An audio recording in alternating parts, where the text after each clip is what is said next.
Bien, buenos días a todos. El día de hoy tenemos el seminario del doctor Eleazar Ramírez Hernández, que nos hablará de las galectinas en neuroinflamación. Les voy a compartir un poco acerca de su semblanza académica. El doctor Ramírez cuenta con la siguiente formación académica. Es licenciado en químico farmacobiólogo. Realizó su maestría y doctorado en ciencias químicas en el área de biología celular y molecular y actualmente pertenece al Sistema Nacional de Investigadores e Investigadoras y cuenta con más de 15 artículos publicados en revistas internacionales indexadas.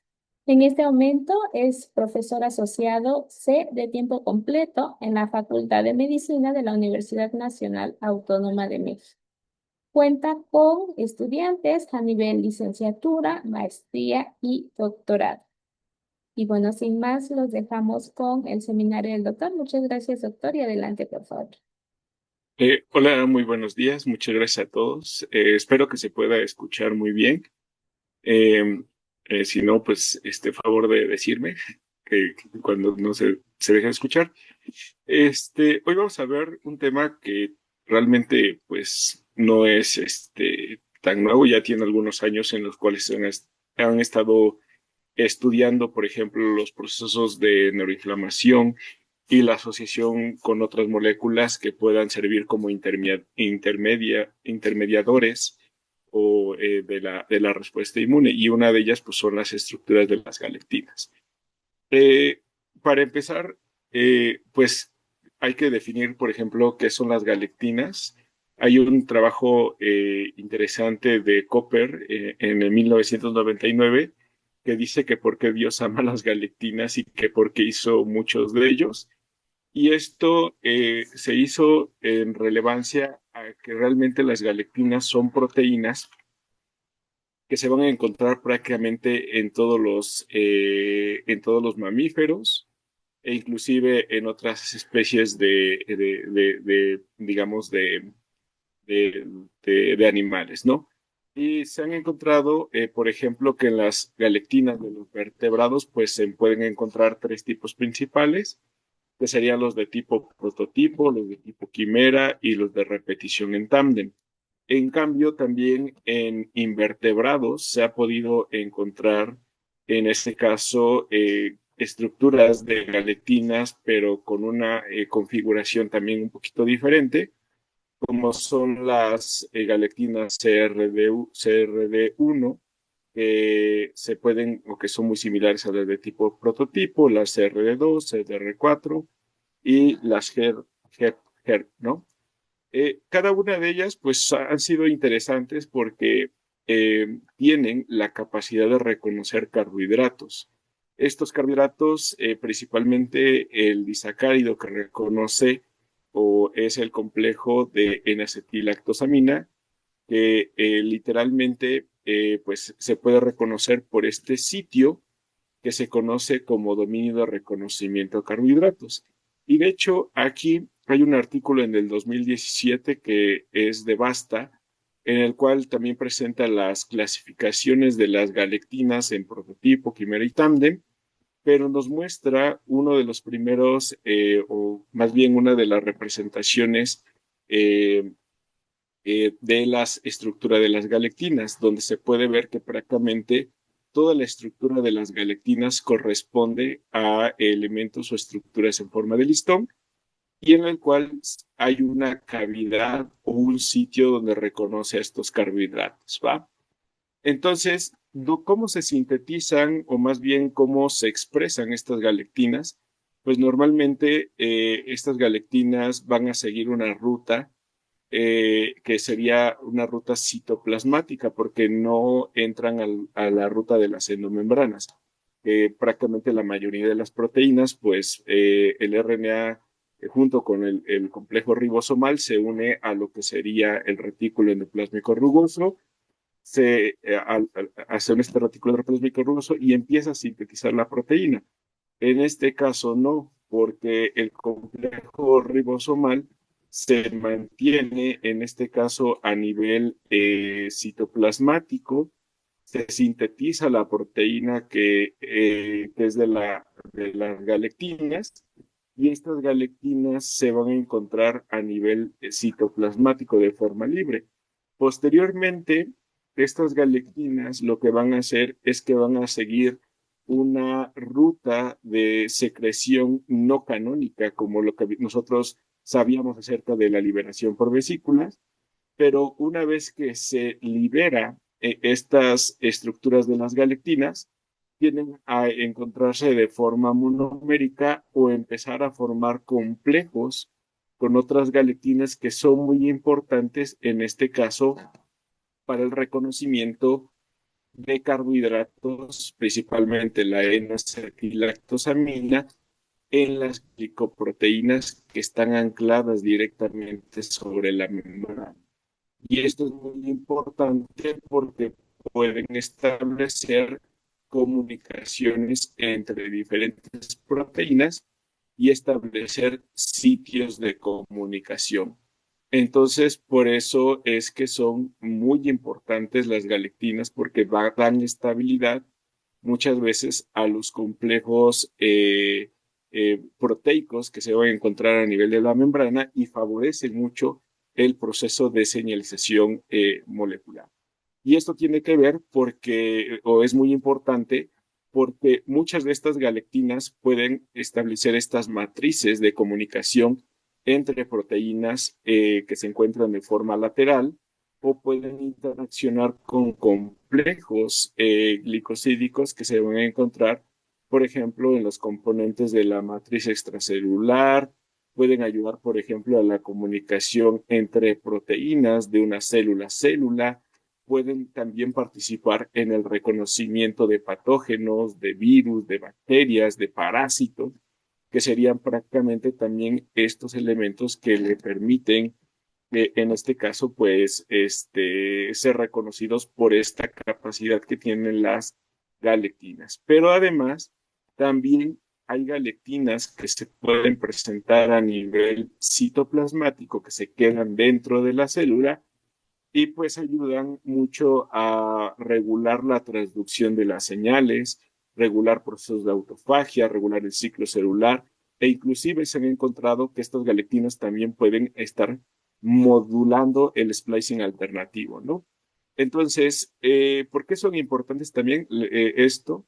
Porque habíamos dicho, los encontramos en el citoplasma, son secretadas al espacio extracelular, pueden establecer sitios o sitios de organización de la comunicación celular, interactuar con la matriz extracelular e inclusive con patógenos o a nivel nuclear, pues a participar en el splicing alternativo o regular las traducciones de señales, ¿no? Pero algo interesante que les comentaba yo es que cuando dependen, o más bien dependen mucho del estímulo que se esté generando, estas galactinas van a modificar su concentración a nivel extracelular o intracelular. Se ha visto que las galactinas que se encuentran en el espacio extracelular pueden llegar a encontrarse en concentraciones de micromolares. Y estas concentraciones micromolares son muy importantes porque le permite regular lo que serían los sitios de señalización. Por ejemplo, un ejemplo bastante interesante es que las galactinas normalmente se localizan más sobre los sitios de las lipid rad. En estos sitios de las lipid rad van a interactuar con las proteínas que están presentes sobre las lipid rad y entonces, o las balsas lipídicas, y entonces estas van a reconocer a estas glicoproteínas y a favorecer su cohesión entre estas proteínas que pueden ser receptores, que pueden ser canales, que pueden ser proteínas que generan una traducción de la señal. Y esto pues le va a permitir de alguna manera pues favorecer esta comunicación. Pero además modular las interacciones célula-célula y célula matriz extracelular o con otro patógeno, ¿no? Y esto se debe a que las galactinas pueden tener la capacidad de formar estas matrices entre ellos. O sea, por ejemplo, las de tipo prototipo pueden establecer elementos diméricos. Las de tipo quimera, como la galactina 3, pueden establecer componentes pentaméricos que tienen este arreglo como estructura pentamérica Y las de repetición en tándem, pues esas ya tienen su estructura que les permite unirse y formar estas redes entre los diferentes cantidades de galectinas. Entonces les decía yo, esto es muy importante porque al tener esa capacidad de formar esos complejos, pues pueden tener una mayor interacción a nivel de los elementos extracelulares. Pero también se ha demostrado que las galectinas pueden favorecer la activación de receptores y favorecer aún más la transducción de la señal, porque pueden arrestar a cierto tipo de receptores a nivel de la membrana y esto incrementa la actividad de estos receptores. O simplemente para simplemente establecer este sitio de señalización o el reconocimiento de patógenos o estas interacciones que habíamos comentado. Pero también regulan, por ejemplo, a nivel citoplasmático, pueden estar regulando la apoptosis, que eso se ha descrito mucho en células cancerígenas, que hay una población muy específica de galetinas que se expresa a nivel citoplasmático y regula la ruta apoptótica, ¿no? Y el incrementar estas moléculas, pues puede estar asociado también directamente con la resistencia a la apoptosis, o lo que habíamos comentado, pues que pueden estar asociados con la regulación del splicing alternativo, ¿no? Pero estas galactinas, ¿qué es lo que reconocen? Principalmente lo que van a reconocer son glicoproteínas o proteínas que se van a encontrar a nivel de la membrana, en las cuales van a servir como estos puentes de interacción. Reconocen principalmente este complejo conocido como N-acetilactosamina. Y la N-acetilactosamina pues, está formado por galactosa y N-acetilglucosamina y que van a estar presentes en complejos, por ejemplo, de N-glicanos o glicanos. Nada más para recordar un poquito acerca de esto, recuerden que normalmente las proteínas que se anclan a nivel de la membrana sufren modificaciones posttraduccionales. Y esas modificaciones posttraduccionales, que son las más importantes, es el proceso de glicosilación. Y cuando se glicosilan, pueden glicosilarse en N, que significa que se une una N-acetilglucosamina al grupo amino de una asparagina, o se pueden glicosilar en O, que se refiere directamente, por ejemplo, a la unión, en este caso, de lo que sería una N-acetilgalactosamina, a lo que sería, en este caso, al hidroxilo de los residuos de serina treonina, ¿no? Y entonces se van construyendo estos complejos glicosídicos, se van adicionando cada vez más carbohidratos, donde principalmente al inicio, por ejemplo, de los N-glicanos, la N-acetilglucosamina, posteriormente se adicionan manusas y ya se diversifica, digamos, el complejo final de estas estructuras glicosídicas.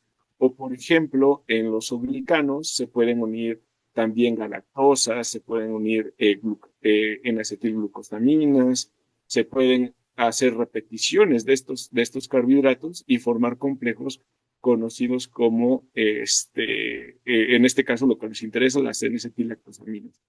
Pero en las porciones finales, normalmente pueden encontrarse residuos de fucosas, pueden encontrarse también residuos de ácido ciálico que regulan importantemente el reconocimiento de lo propio, ¿no? Que sería como algo también interesante. Y entonces las galactinas lo que hacen es que van a reconocer a estos carbohidratos y van a depender mucho de qué tipo de glicosilación final se tenga, ¿no? Por ejemplo, si son ácidos ciálicos alfa 2,3, alfa 2,6, que es un poquito más asociado a la parte de glicobiología, pero dependiendo de qué carbohidrato se encuentre en esta posición final, es como también va a ser el reconocimiento de estas galactinas, ¿no? Y esto es importante porque, por ejemplo, una baja N-glicosilación en las glicoproteínas lo que hace es que tenga, por ejemplo, un bajo reconocimiento por parte de las galactinas. Y entonces, ¿qué es lo que pasa con este bajo reconocimiento de las galactinas? incrementa la endocitosis y reciclamiento del receptor, pero a su vez también va a reducir la señalización que pueda presentar este receptor. También se puede llevar a reducir el arresto de estos receptores a nivel de la membrana y puede llevar a, por ejemplo, a modificar la señalización que pueda tener en ciertos tipos celulares, que uno de los más descritos es a través de los linfocitos T, ¿no? Sin embargo, cuando hay un incremento en la N-glicosilación o la O-glicosilación, las galicinas pueden reconocer, por ejemplo, con mayor eficiencia a estos receptores, favorecer el arresto de estos receptores a nivel de la membrana, promover más su activación y evitar la endocitosis y el reciclamiento. Y entonces de esto de alguna manera pues está promoviendo una mayor activación de la respuesta celular que se pueda dar por estos receptores, ¿no? Y entonces por eso es que sea realmente la glicosilación y el reconocimiento por galicinas, pues puede tener un impacto directamente en la respuesta celular. Pero también dependen, por ejemplo, de esas posiciones finales que les decía yo, de estos ácidos siálicos que se encuentren en alfa 2,6, en alfa 2,3 o acetilados, ¿no? Por ejemplo, una baja presencia de ácidos siálicos alfa 2,6 pues incrementa también pues este reconocimiento. Pero si se incrementa el alfa 2,6, también se reduce la capacidad de reconocer a estos complejos glicosídicos por parte de galectina 1, ¿no? Entonces, realmente todo esto pues, puede llevarse a una respuesta. Por ejemplo, que los linfocitos se puedan diferenciar en ciertas subpoblaciones específicas como TH1, TH17, que recuerden que ambos son proinflamatorios, o TH2, que tiene una respuesta más para la producción contra el mintos, entre otros, ¿no? Que tiene que ver con la respuesta inmune. Y eso pasa también mucho en otros tejidos, como cerebro, como músculo, como, bueno, en diferentes, ¿no? Y entonces, las galactinas como tal fueron clasificadas como galactinas de tipo prototipo, repetición en tándem y de las de tipo quimera. Las de prototipo normalmente son dominios de reconocimiento a carbohidratos y que están formadas por estructuras beta plegadas de forma antiparalela. Se conoce como las hélices beta S o hélices beta F, ¿no? Que realmente las que reconocen a este carbohidrato son las que se encuentran en la porción interna, ¿no? Y se ha demostrado que, por ejemplo, en este modelo de las prototipo, pues se pueden tener una interacción entre ellas mismas para formar homodímeros, ¿no? Y entonces, pues tener una mayor especificidad en el reconocimiento de estos carbohidratos, que habíamos dicho que el más afín es N-acetilactosamina, pero también pueden tener afinidad por galactosa u otro carbohidrato que se encuentra en la superficie, pero su top, así, el que presenta mayor afinidad, pues es N-acetilactosamina. Y, y eso también es bastante curioso porque la afinidad es mayor cuando estos carbohidratos se encuentran en complejos glicosídicos y no de forma libre, ¿no? Entonces, esto es bastante interesante porque nosotros lo hemos tratado de llevar a la comprensión del proceso de neuroinflamación, que realmente se ha visto que las galactinas pueden estar participando en esta respuesta inflamatoria o antiinflamatoria. Por ejemplo, la galactina 1, como prototipo, forma estos homodímeros y se ha demostrado que tiene una actividad antiinflamatoria. Pero las repetición en tándem, que serían en esta la 4, la 6, la 8, la 9 y la 12, que se encuentran solamente unidas por este puente por este puente peptídico, se ha visto que tiene una función inmunomoduladora. Las de tipo quimera, que solamente se encuentra la 3 y que forma esta estructura pentamérica, tiene una actividad proinflamatoria y esto depende mucho del contexto de la neuroinflamación. Entonces, para poder adentrarnos un poquito más acerca del proceso de neuroinflamación, pues sí es importante poder definir ciertos conceptos acerca de la neuroinflamación. Y es que la neuroinflamación se define como una respuesta inflamatoria dentro del cerebro o de la médula espinal. Varía según el contexto de una enfermedad, de una lesión, de una infección, estrés, duración y el curso del estímulo o la agresión primaria. O sea, ¿a qué me refiero? A que realmente las neuroinflamaciones son diferentes que dependen del estímulo, si es un trauma, si es una enfermedad crónico-degenerativa, como Alzheimer, como Parkinson, si son infecciones por virus, por bacterias, dependiendo del estímulo que se genere, ese es como va a encontrarse el contexto. O sea, y eso es importante porque en la clínica las neuroinflamaciones varían mucho del contexto, ¿no? Esta inflamación normalmente está ligada por la producción de citocinas, quimiosinas, especies reactivas de oxígeno y segundos mensajeros, que también son muy interesantes o importantes dentro de la respuesta. Y los mediadores son producidos por la glía, es residente del sistema nervioso central, que es la microglía y astrocitos, células endoteliales, células inmunes, derivadas periféricamente, ¿no? Ahora, una neuroinflamación, como habíamos comentado, va a depender mucho del contexto, pero ese contexto puede ser una lesión, una enfermedad crónica, pero también hay factores externos que pueden influir directamente sobre el proceso de neuroinflamación. Ya se ha visto que el alcoholismo, el fumar, las infecciones, el estrés crónico, inclusive desórdenes metabólicos, que tienen que ver con la obesidad, con el síndrome metabólico, con la deprivación del sueño, con el consumo de dietas altas en grasa o azúcares refinados, o inclusive los contaminantes ambientales, son capaces de inducir una condición proinflamatoria. Esta condición proinflamatoria normalmente se caracteriza por la expresión de citocinas canon, que sería interleucina 1 beta, TNF-alfa, interleucina 6, que al ser estos estímulos constantes pueden llevar a una inflamación persistente, ¿no? Y esta inflamación persistente pues puede llevar a una inflamación crónica y llevar al desarrollo de enfermedades.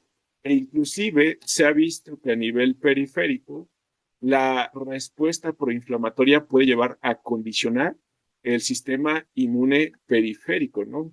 Y esto también contribuir a una disrupción de la barrera hematoencefálica y generar un daño sobre el sistema nervioso central, ¿no? Entonces, prácticamente sería eso. Ahora, cuando existe un daño, una lesión, esto puede llevar a la generación de PAMs o de DAMs, que son patrones moleculares asociados al daño, o DAMs, que pueden ser, que serían los DAMs, perdón, y los PAMs, que serían los patrones moleculares asociados a patógenos. Estos pueden a llevar a la activación de las células, tanto de la microglía y de los astrocitos, que van a llevar a una condición proinflamatoria y que van a incrementar estas citocinas proinflamatorias, como interleucina beta, interleucina 6, TNF-alfa, y que son importantes porque van a ayudar a reclutar a más células y a promover mecanismos de reparación.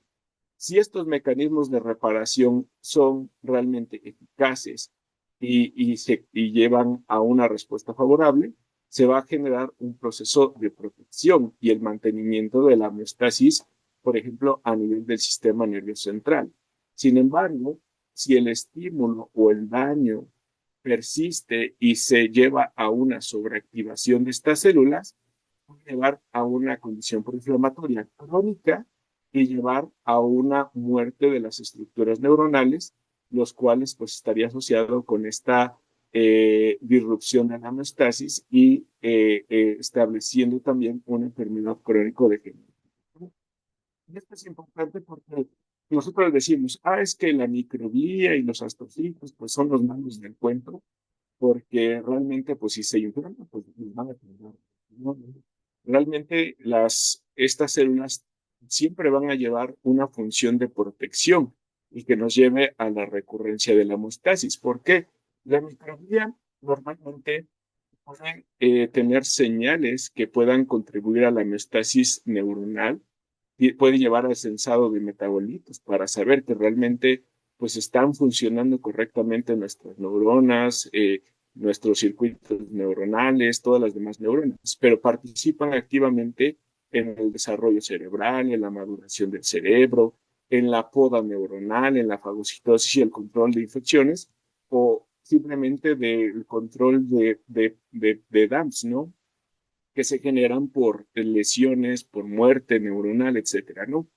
Pero a su vez también promueve de factores como el factor de crecimiento, factores neurotróficos, que le van a ayudar al sistema nervioso a mantenerse y a poder establecer pues funciones adecuadas, ¿no? Esto lo hace porque realmente existen diferentes marcadores o receptores que puede tener la microglía que le ayuda a sensar que exista esta, digamos, homeostasis, ¿no? Por ejemplo, pueden recorrer a oxitocinas como interleucina 34, el factor de crecimiento transformante beta, el factor estimulante de colonias 1, e inclusive sensar moléculas derivadas de astrocitos o de neuronas. Pero también participa activamente en la remodelación sináptica, ¿no? Que también es bastante importante dentro de establecer las conexiones neuronales que sean funcionales para nosotros.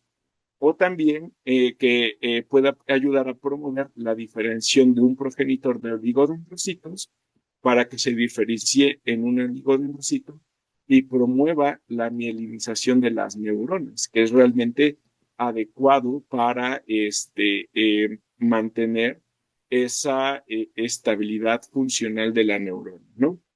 Y también los astrocitos, pues, tienen una función importante porque ayudan a proveer de factores neurotróficos, a la recaptura de neurotransmisores y su reciclamiento, a la formación y maduración de la sinapsis, a la regulación del flujo sanguíneo y el flujo linfático, que ya se han demostrado que existen vasos linfáticos próximos al cerebro, entonces también están asociados a la regulación del flujo linfático, tienen actividad posmitótica, interactúan y coordinan diferentes también células inmunes, porque hay células periféricas al sistema nervioso que realmente también tienen una función en la homeostasis de este, ¿no?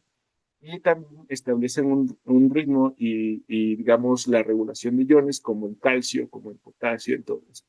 Pero también tienen la capacidad de responder a moléculas derivadas de otras células, como la microglía, leucocitos, sensar el microambiente, si existen PAMs, si existen DAMs derivados de las neuronas o PAMs derivados de patógenos, que le permitan responder a este daño, ¿no? Y esto, pues, se debe principalmente a que todas estas células, pues, tienen receptores conocidos como receptores de reconocimientos de patrones, como los TLRs, como los receptores de lectinas de tipo C, los receptores de tipo NOD, receptores TLR que son intracelulares para reconocer ARNs, ADNs, entre otros, que tienen la ruta de STIN, que también son importantes para reconocer que existan daños a nivel de la estructura neuronal. Por ejemplo, la microglía es la que tiene un mayor arsenal de receptores PRR, pero también los astrocitos, aunque son un poquito más limitados, pero también tienen la capacidad de reconocer todos estos receptores, todos estos elementos de PAMS y de DAMS a través de estos receptores y llevar directamente a la activación funcional de la respuesta proinflamatoria. Y las neuronas pues no se quedan atrás, también tienen sus TLR, sus receptores de leptinas, de tipo C, los NOD, etcétera.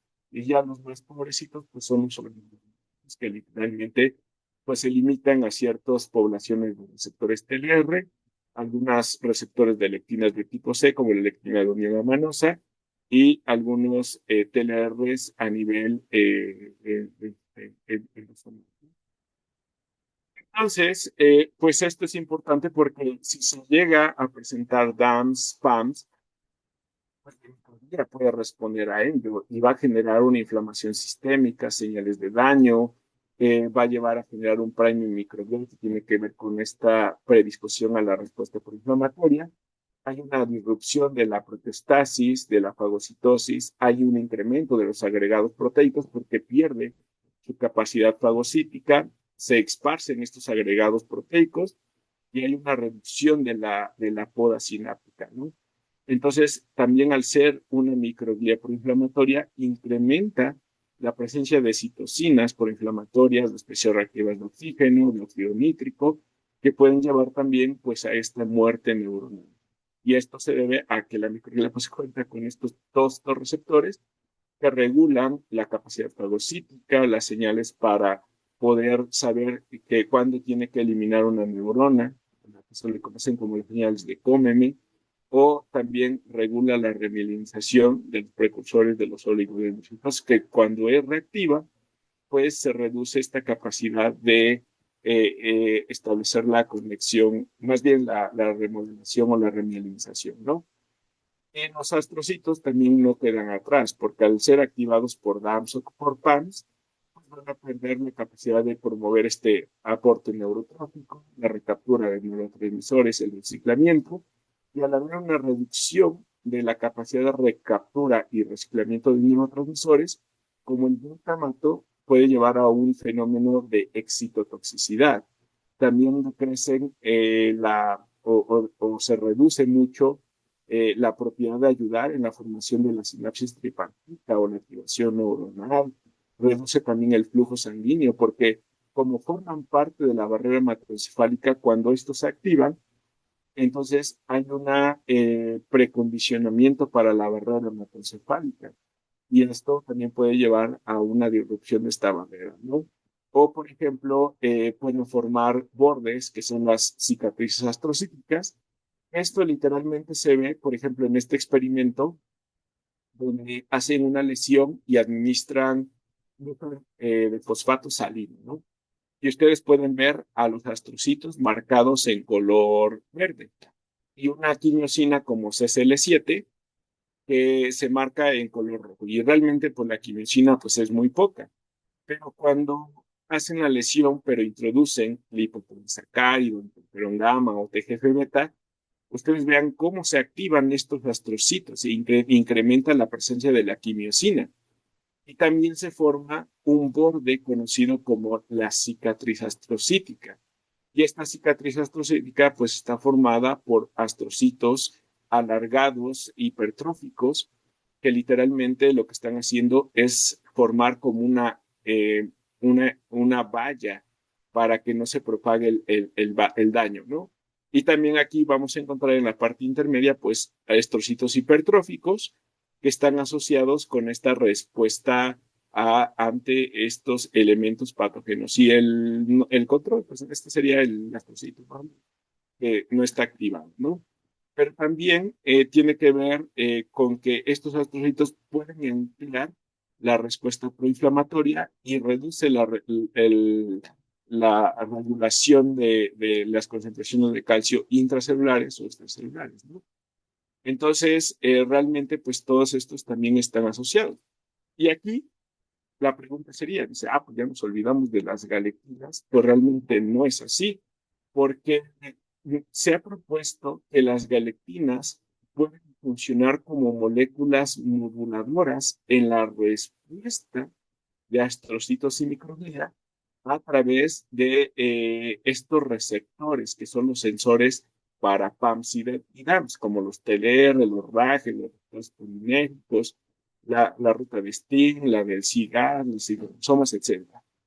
Y estos pues se activan o se expresan en respuesta, por ejemplo, a un daño que se pueda generar por agregados proteicos y que estos agregados sean por alteraciones o mutaciones genéticas, porque exista un daño neuronal que produzca DAMS y este daño neuronal y estos DAMS, perdón, producidos de este daño neuronal, pues activa todos estos receptores PRR.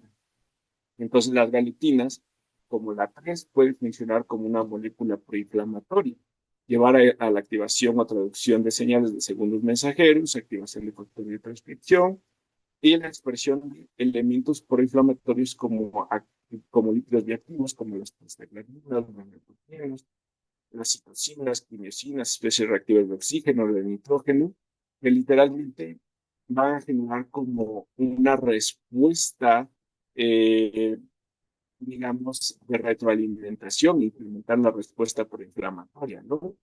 Entonces, en este momento, pues se amplifica hasta que pueda eliminarse estos elementos que están generando el daño. Y entonces, ahora sí, el sistema recurre a la homeostasis, se reduce todos estos biomarcadores y esto puede llevar a también a cambiar la expresión de galectinas como galectina 9, galectina 1, entre otros que tienen una actividad inmunomoduladora o antiinflamatoria, ¿no? Ah, y se me olvidó comentar que también los factores ambientales, pues pueden ser factores que promuevan a la respuesta proinflamatoria. Nosotros hemos hecho un trabajo ya desde algunos años en el cual pues se han identificado, por ejemplo, galectinas que pueden estar participando en la regulación del sistema nervioso. Galectina 1, como habíamos comentado, es una galectina antiinflamatoria. Se produce por los astrocitos y lleva a la supresión de la activación microbial. Entonces, se produce por estos astrocitos y entonces puede llevar a reducir la actividad microbial. También tiene un efecto neuroprotector, regula la neurogénesis, tiene una actividad antiinflamatoria. En cambio, hay galectinas como la galectina 9 que tiene una función de neuromoduladora, más bien moduladora de la neuroinflamación, por galectina 4 que está asociada con la regeneración axonal, como protege a las neuronas de la excitabilidad glutamatérgica, pues tiene una actividad de inmunosupresión como galectina 8. Y galectina 3 pues tiene una actividad para la proliferación microbial, promueve la neuroinflamación y se ha visto que tiene ligandos muy específicos, como pueden ser los receptores TLR4, TREM2, entre otros. ¿Vamos bien hasta acá? ¿Sí se escucha? Sí, de repente se escucha un poco Ah, es alejado que el me audio. comentan que se escucha el audio un poquito alejado, pero sí se escucha bien. Sí, igual y acercar un poquito más el micrófono Entonces, y todo estos bien. factores también son muy importantes. Ok, me voy a pegar el este un poquito más, ¿no? Entonces, estos factores, por ejemplo,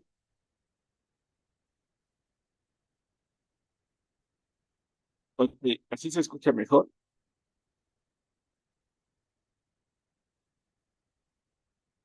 Sí, ¿verdad? Bueno, entonces, estas galectinas realmente tienen ligandos que se han identificado como TLR4, el receptor de TREM2, y que están asociados con un incremento de la fagocitosis, ¿no?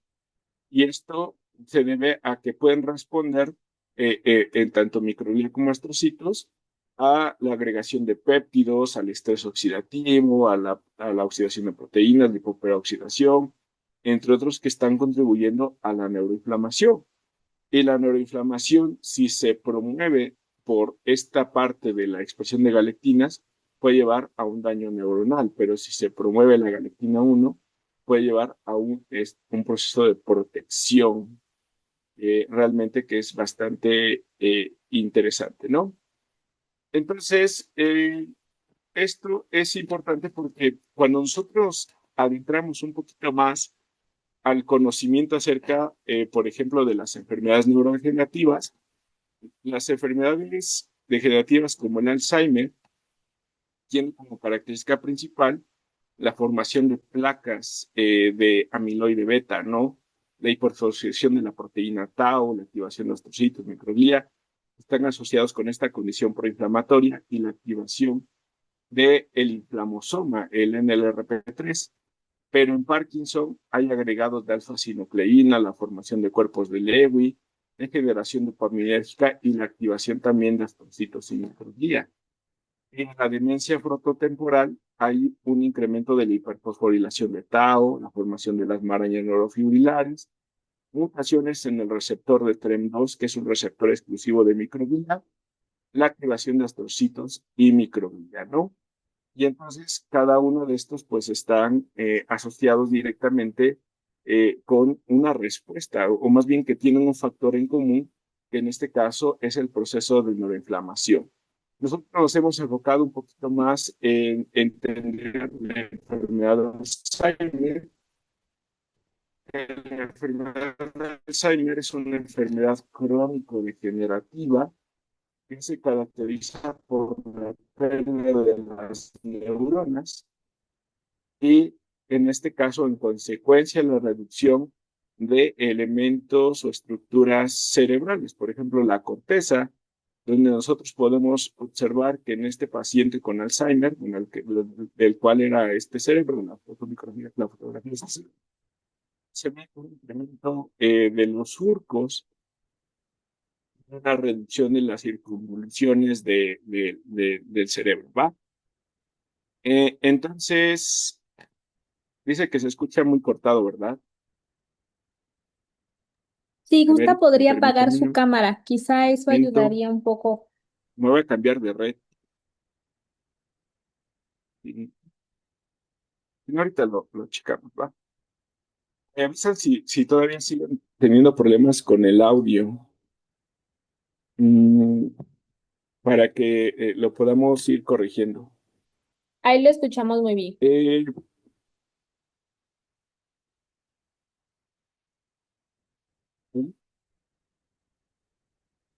Aquí sí me escucha mejor.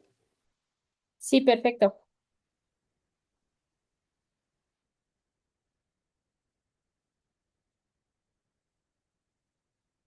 ¿Sí escucha mejor acá? Se escucha bien ahí. Perfecto. Entonces, les decía yo, en la enfermedad de Alzheimer hay daños a nivel cortical, a nivel de las estructuras del sistema nervioso, y entonces hay una pérdida, pero principal daño sobre estructuras como hipocampo, cortezas, una ampliación de la estructura de los ventrículos, y este se caracteriza principalmente por lo que sería la formación de las placas amiloide. Y estas placas amiloide son formadas por agregados de amiloide beta. También se observa la hiperfosforilación de la proteína tau, que forma las marañas neurofibrilares, y que en ambas estructuras, pero principalmente en las placas, se ha visto que hay un reclutamiento de células de la microglia, así como de los astrocitos, que están asociados con esta condición proinflamatoria y que se asocia también con la presencia de marcadores como citocinas como interleucino 9 beta, ¿no? Y es que realmente el péptido de amiloide beta deriva directamente del corte proteolítico de una proteína conocida como proteína precursora amiloide. Este péptido de amiloide beta principalmente forma monómeros, oligómeros, protofibrillas, fibrillas de amiloide beta y placas amiloides. Pero se ha visto que las estructuras de oligoméricas son a las estructuras que tienden a generar un mayor daño, principalmente un daño a nivel de las estructuras sinápticas, porque van a inducir un estrés oxidativo, van a inducir la oxidación de proteínas, peroxidación de lípidos, oxidación de ADN, ARN, que puede llevar a un proceso de neurotoxicidad. A nivel intracelular pueden estar llevando o promover las alteraciones del citoesqueleto porque desregulan la fosforilación de la proteína tau y la proteína tau puede hiperfosforilarse y llevar a la activación o más bien a la formación de marañas neurofibrilares. Pero también los oligómeros de amiloide beta pueden activar tanto astrocitos como microglia por todos los receptores PRR que se encuentran presentes a nivel de la membrana y entonces, en este caso, pues promover a un proceso de una respuesta inflamatoria, ¿no?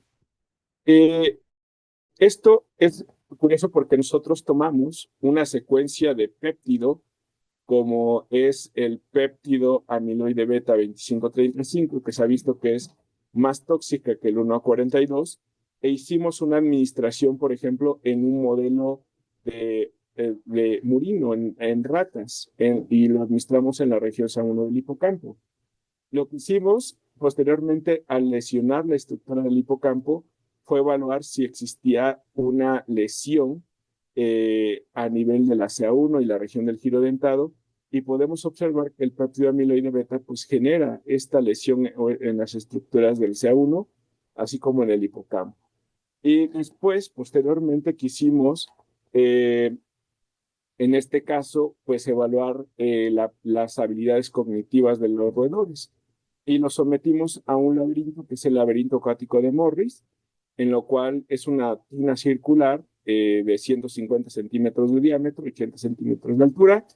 Se llena el 50% de su capacidad de agua, se tiñe de color blanco y se coloca una plataforma de escape en uno de los cuadrantes que fueron previamente pues designados, ¿no? O sea, se dividen en 4 cuadrantes y en uno de ellos se coloca la plataforma.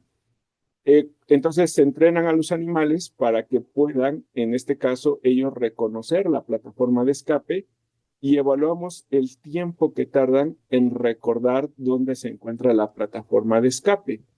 Entonces, posteriormente, cuando terminamos los experimentos conductuales, evaluamos, por ejemplo, las habilidades cognitivas, y encontramos que literalmente en el aprendizaje los 3 grupos experimentales pues están teniendo una adquisición de la información de forma similar.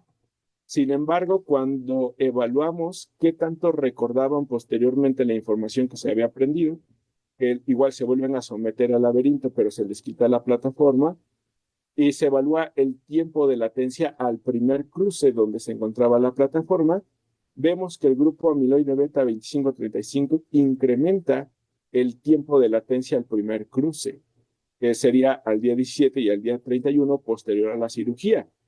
Y también el número de cruces en el área blanco, pues también se reduce considerablemente.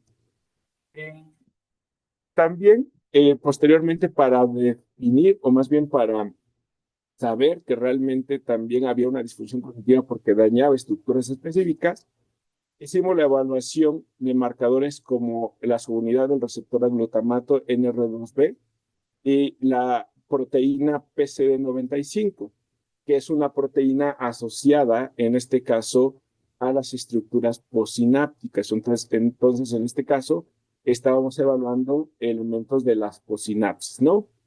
Y entonces, nosotros lo que encontramos es que en el grupo amiloide beta 2535 se reduce la marca para PCD95, pero no se modifica la subunidad NR2B.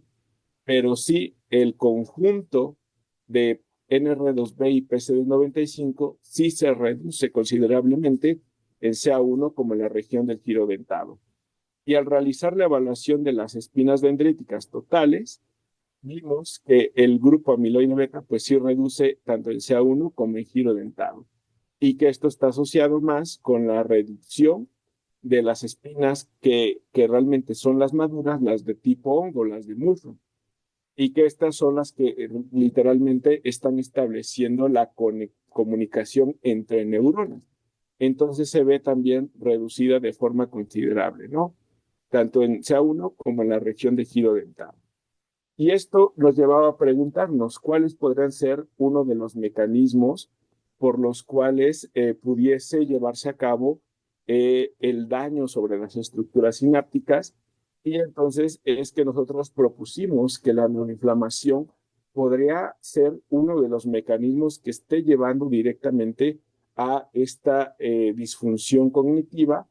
Y entonces nosotros para eso evaluamos a los astrocitos, el número de células marcadas con GFAP para astrocitos, y las células positivas para microglia, más bien para la marca de IVA1 que identificaba microglia, y se observa que en el grupo amiloide beta 2535 se incrementan considerablemente las dos células o las dos estructuras celulares, tanto en CA1 como en giro dentado.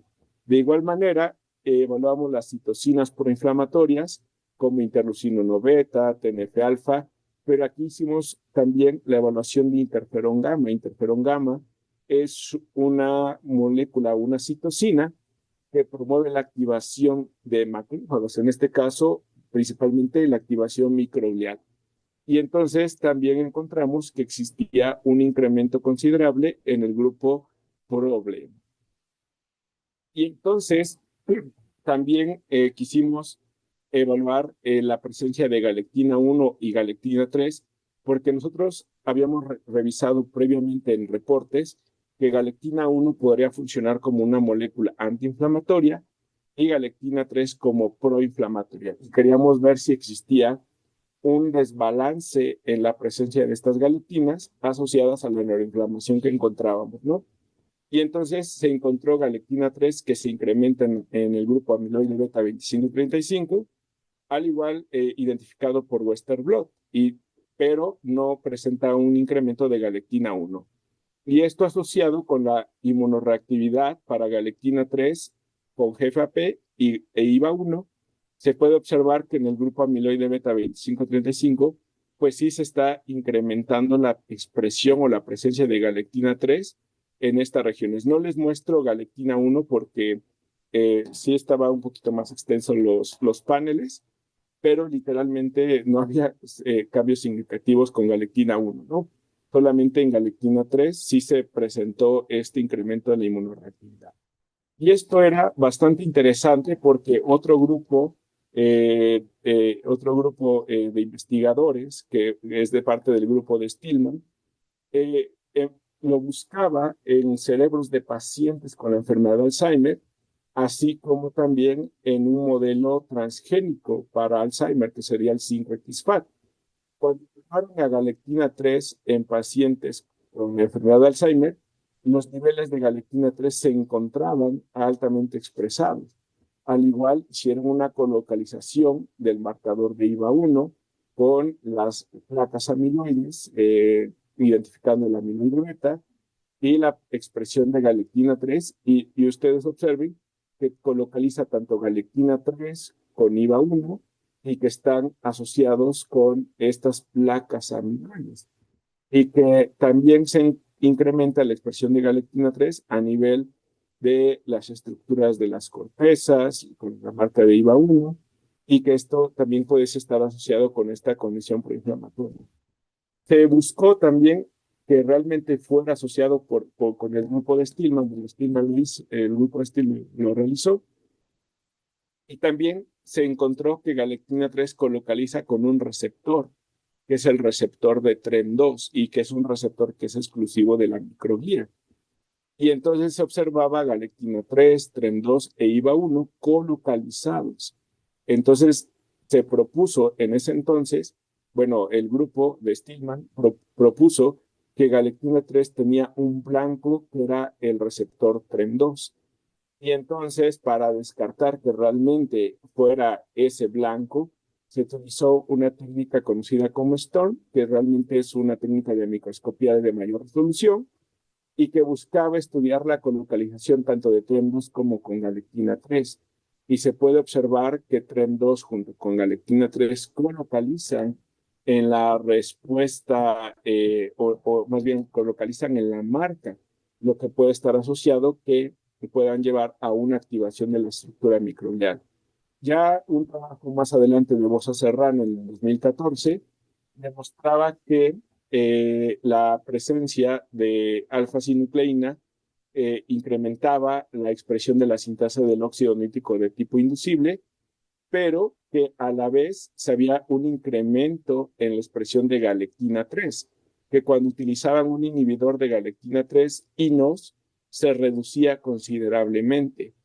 También se encontró que la inhibición el uso del inhibidor de galectina 3 reducía la expresión de TNF-alfa, interleucina 12, 6, pero no había cambios significativos con interleucina 10, que era una citocina antiinflamatoria, ¿no? Y que en modelos, por ejemplo, para estudiar Parkinson, que identificaban alfa-sinucleína, también se encontraba la colocalización de galectina 3, alfa-sinucleína e IVA1. Entonces, eso quiere decir que realmente galectina 3 pues, puede tener una función proinflamatoria más cuando está la forma oligomérica de alfa-sinucleína y no tanto la condición de fibrilas.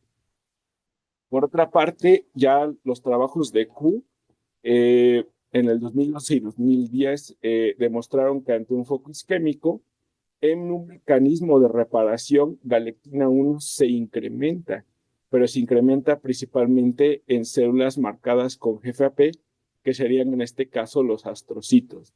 Se ve que días posteriores a la acción isquémica, esta galectina se está incrementando de forma considerable y que puede estar asociada con este mecanismo de reparación, al igual que también con el factor neurotrófico derivado del cerebro para GFAP y la presencia de galectina 1 que se está promoviendo. En este caso pusieron galectina 1 y galectina 1 incrementa el factor neurotrófico derivado del cerebro que es BDNF, ¿no?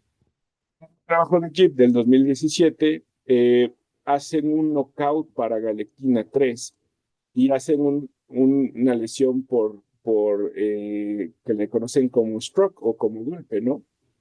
En este caso, cuando hay una lesión, se genera una lesión principalmente a nivel de las estructuras de la corteza y elementos del hipocampo, pero ustedes observan que en el knockout para galectina 3, la lesión se reduce en comparación para el ratón wild type. Entonces, quiere decir que la galectina 3 pues está promoviendo mucho más la respuesta proinflamatoria y en este caso el inhibirla o reducir esta respuesta de galectina 3 pues puede funcionar como un mecanismo protector, ¿no?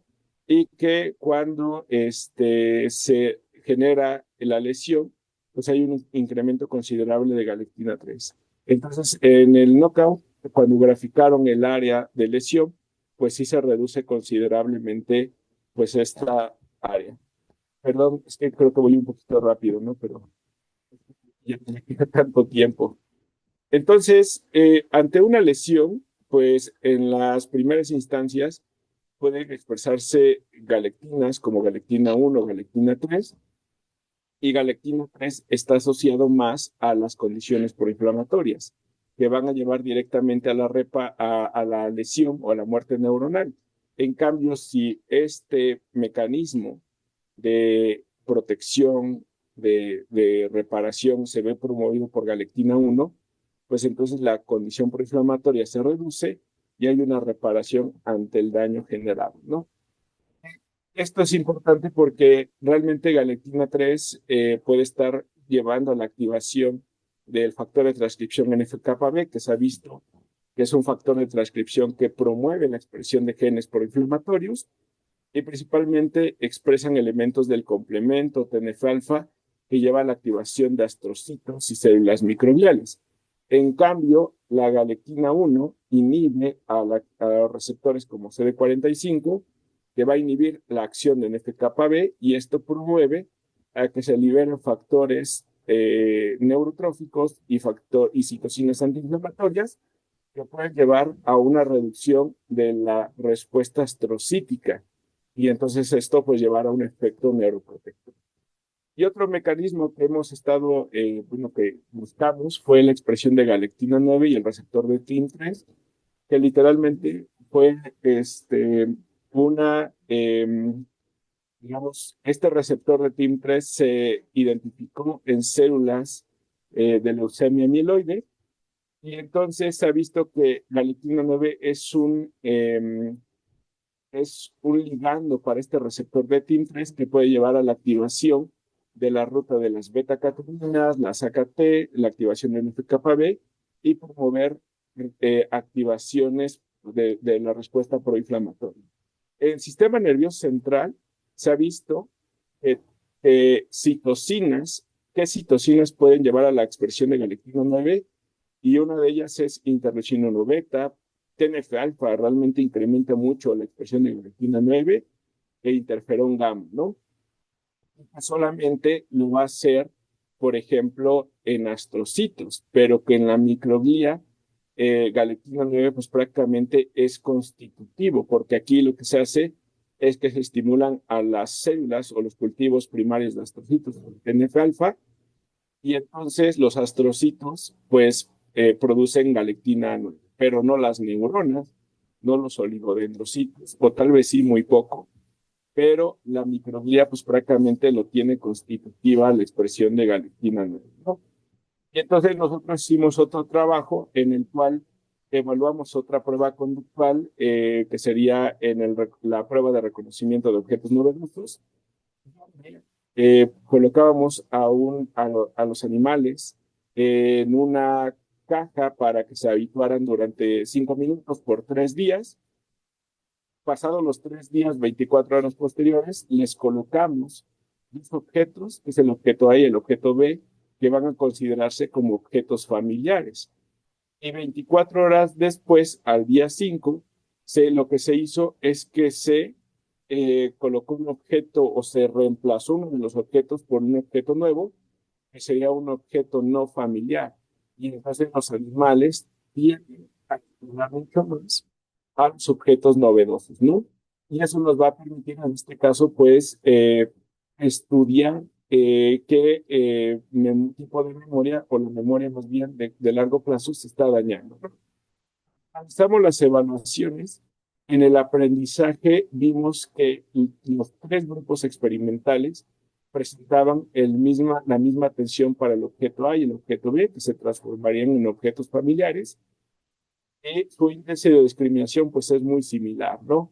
En cambio, en la memoria, cuando evaluamos el índice de discriminación, le presentan los grupos controles mayor atención al objeto nuevo, pero los grupos amiloide beta 25-35 reducen la tensión y no presentan bueno, es menor respecto al familiar.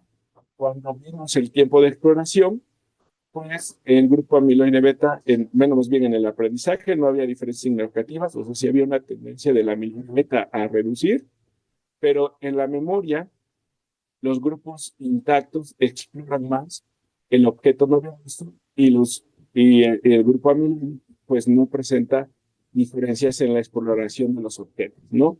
Y entonces eso pues puede estar asociado a que hay una lesión en el aprendizaje, más bien en la memoria, en la vocación de la información en el proceso de memoria, ¿no? Nosotros también evaluamos la expresión de TIM3 y galectina 9, y entonces encontramos que TIM3 se incrementa su expresión en las células microgliales.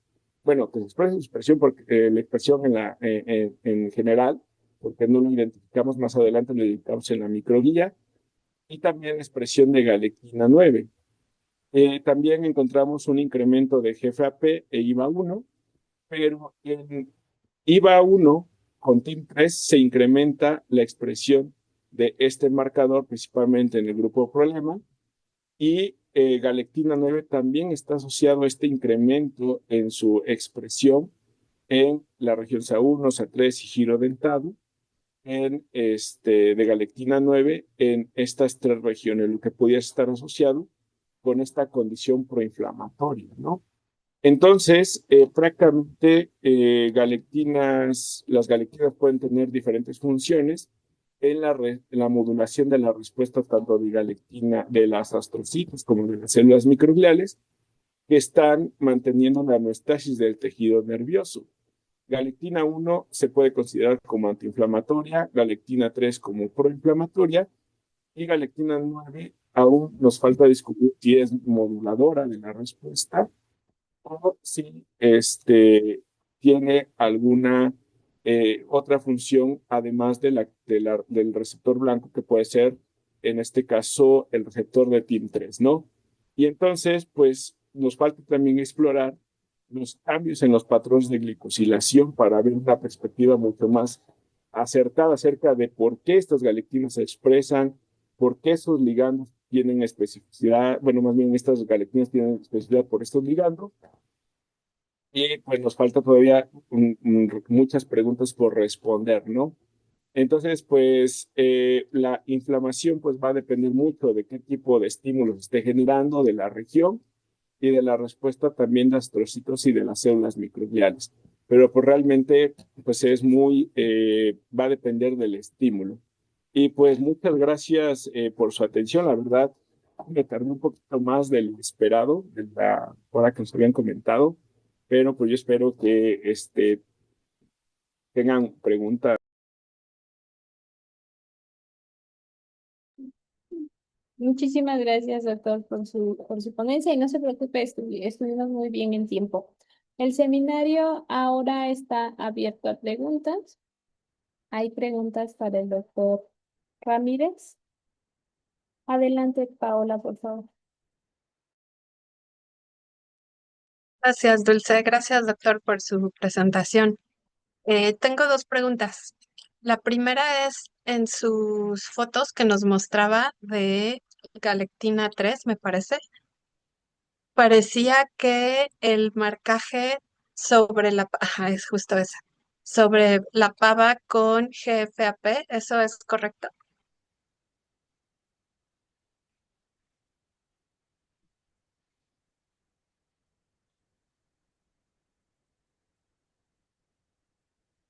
¿Sí me escuchan?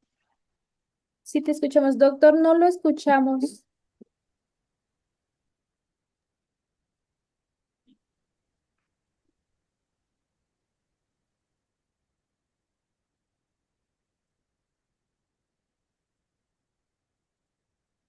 Ay, perdón.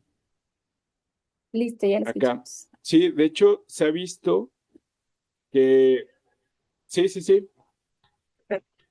Mi pregunta era Oh, rayos. si, Creo que es mi internet. si me escucha ahí bien.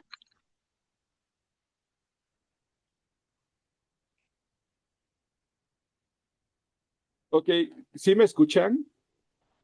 Sí Ah, lo ok, escucho. perdón. Es que creo que es el internet que está medio mal, pero sí, de hecho,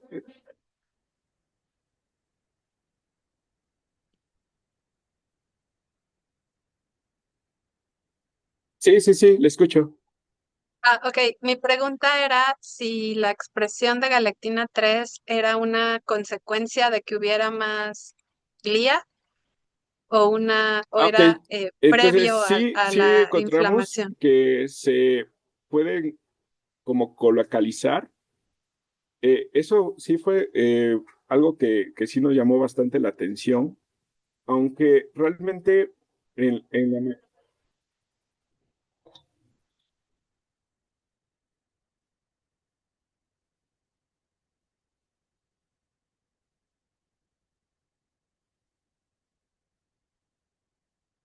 eh, la expresión de Galectin 3 es consecuencia de la activación microglial, que realmente tiene que ver a que la activación de los receptores microgliales, que pueden ser diversos realmente, porque podemos encontrar desde receptores TLR, de receptores de reconocimiento, receptores de lectina de tipo C, receptores NOT, de todos estos, la microglía, al activarse esos receptores por DAMP, por PAMPs, por cualquier otras moléculas, está activando un programa proinflamatorio.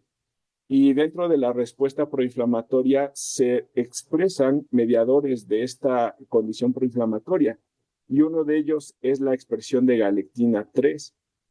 Y galectina 3 lo que va a hacer, en este caso, como veíamos en este esquemita, yo creo que nos puede ayudar un poquito más, es que al haber la expresión de galectina 3, lo que está haciendo es que está favoreciendo la respuesta a nivel de receptores para que exista como un feedback, como una retroalimentación en el proceso proinflamatorio. Entonces, es consecuencia de la activación microbiana. Ok, muchas gracias. Y mi segunda pregunta era sobre su introducción, en realidad. Cuando usted nos mostraba todos estos factores asociados a la neuroinflamación, como la obesidad, la privación de sueño, todo lo que está eh, como cosas muy distintas que convergen, muchas gracias, en la neuroinflamación. ¿Qué habría en esa flecha? O sea, ¿qué es lo que hace la obesidad, el estrés crónico para producir esta neuroinflamación? ¿O qué tienen en común todos ellos?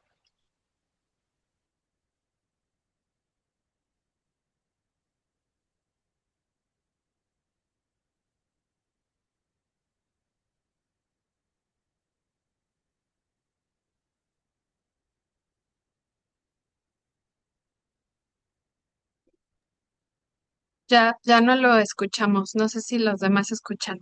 Soy solo yo.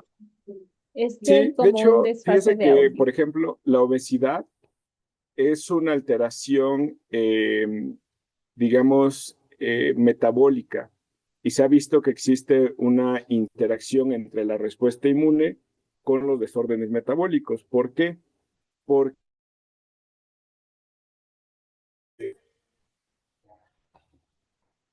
hoy, perdón.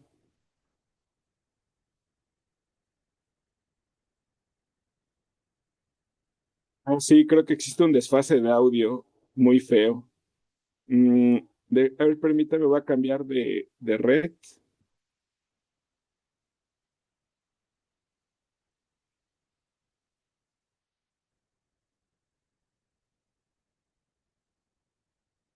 Ah, no sé si así se escuche mejor en esta red o es peor. Yo ya lo escucho bien.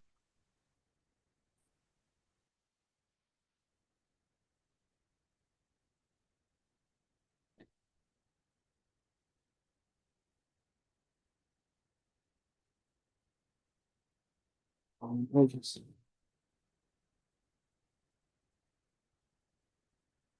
Creo que es peor.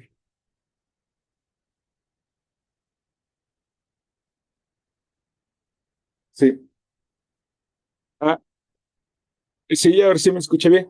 Sí, lo que pasa es que normalmente en esta condición eh, de proinflamatoria eh, hay una relación bastante estrecha con la regulación del sistema inmunológico. Se ha demostrado que las dietas altas en grasas, pero en grasas saturadas, o la acumulación de dietas con dietas de azúcares refinados, pues va a llevar a la formación de elementos o la acumulación de tejido adiposo. Esta acumulación de tejido adiposo lo que hace es que promueve el reclutamiento de macrófagos y que estos macrófagos se van a diferenciar en macrófagos de fenotipo M1.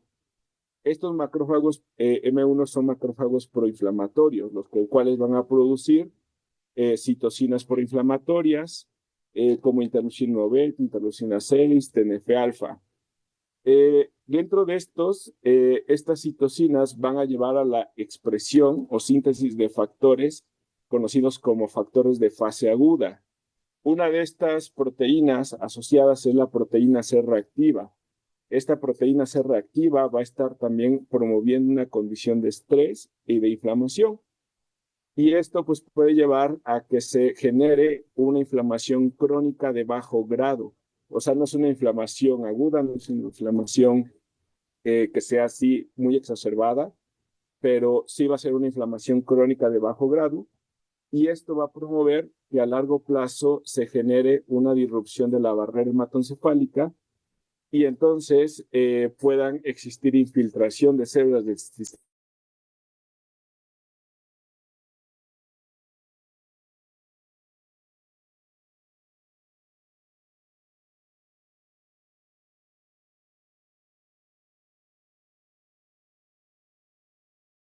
que especifique un poquito más, porque le digo que mi internet anda mal, entonces no sé qué tanto me escuche.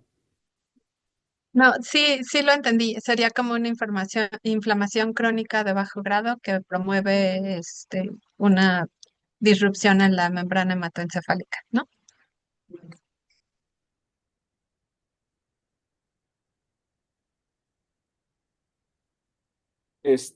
No sé si sí me escucharon. Sí, sí lo escuché. Muchas gracias. Muchas gracias, Paula. Sí, efectivamente parece que estamos teniendo Sí, ahí un sí, desfase perdón, en es en que el le digo audio. que el audio está bien desfasado.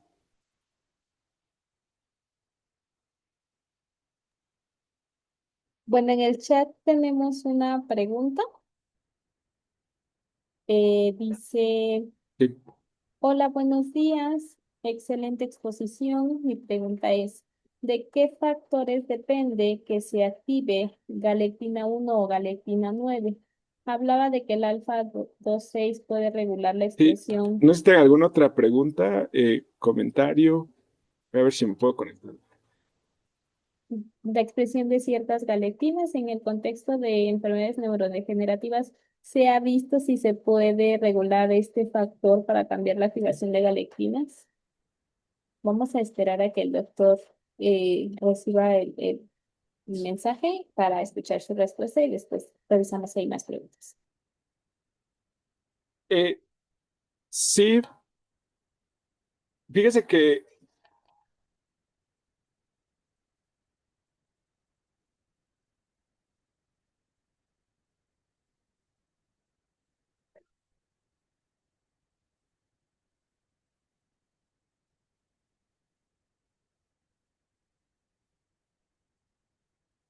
sí, fíjese que de esa parte, em,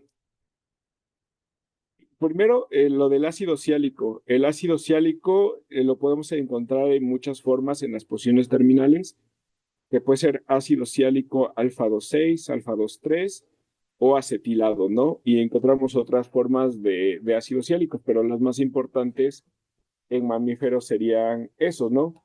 El ácido ciálico 2,3 es el que se encuentra predominantemente en las células como en una condición de homeostasis. En cambio, cuando hay condiciones proinflamatorias, que es lo que nosotros hemos encontrado en otros trabajos, se incrementa el ácido ciálico alfa 2,6, que está asociado, por ejemplo, en este caso, al estrés celular. Cuando se incrementa el ácido ciálico 2,6, modifica completamente el patrón de reconocimiento de galectinas. Por ejemplo, galectina 1 reconoce más a los carbohidratos cuando estos tienen terminaciones de ácido ciálico alfa 2,3, pero cuando se incrementa alfa 2,6, eso se reduce e incrementa más el reconocimiento de galectina 3.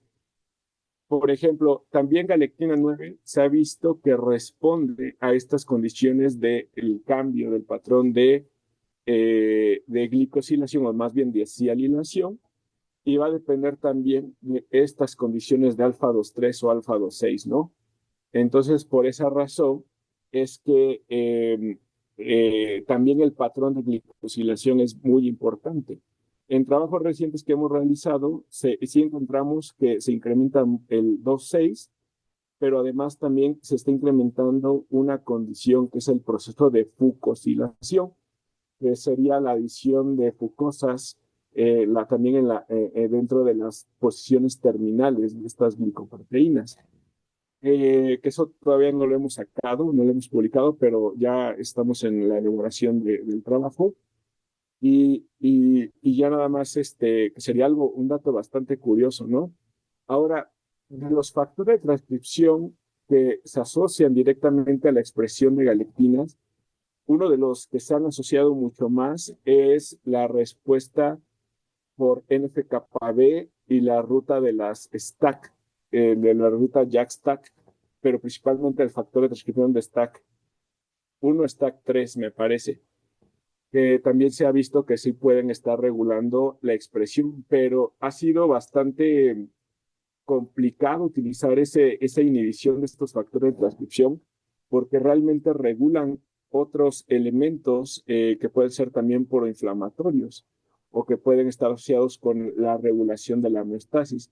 Entonces, lo que se ha propuesto más es el uso de fármacos antiinflamatorios, el uso de galectinas como tal, o inclusive de inhibidores, pero no tanto más a la parte de la regulación del factor de transcripción.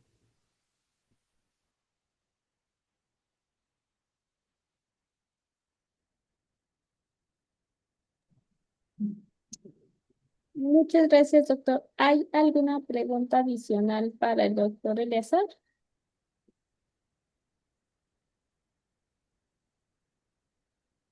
En el chat tenemos otra pregunta. Doctor, si gusta puede leerla y responderla.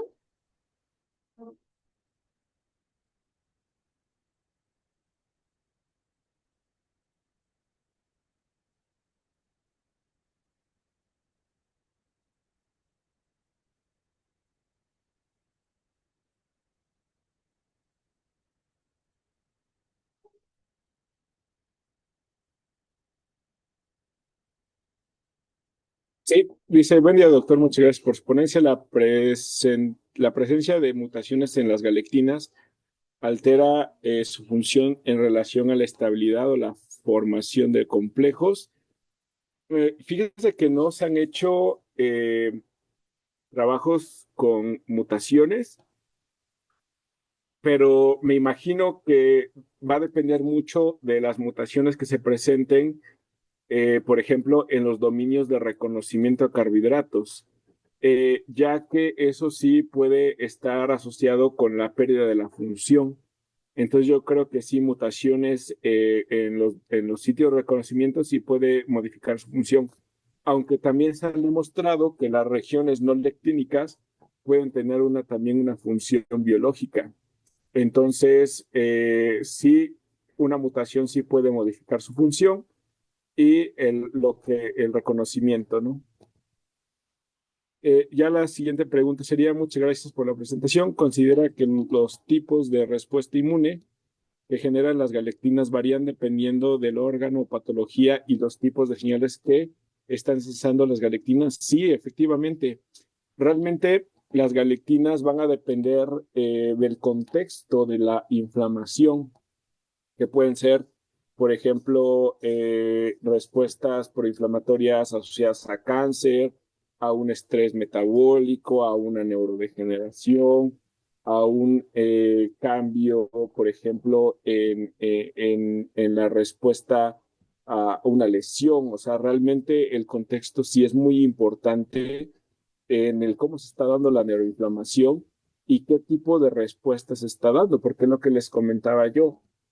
No vamos a comparar una inflamación asociada a una enfermedad crónico-degenerativa a una inflamación asociada, por ejemplo, a una inflamación aguda, porque los contextos son completamente diferentes y los factores que se promueven también dependen de ese contexto, ¿no?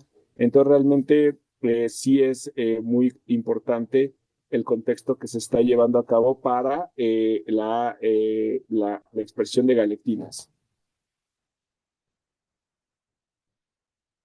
Muchas gracias, doctor. ¿Alguien tiene alguna pregunta adicional para el doctor Eleazar? En el chat ya no tenemos más preguntas. Tampoco veo manitas levantadas. En ese caso, les agradezco muchísimo a todos por su asistencia. Muchísimas gracias, doctor Ramírez, por su excelente presentación. Y bueno, las puertas del CIBIOR están abiertas para un próximo seminario si gusta virtual, digo presencial, perdón. Bueno, pues buenos días a todos. Si no hay más comentarios, nos despedimos de este seminario. Gracias a todos.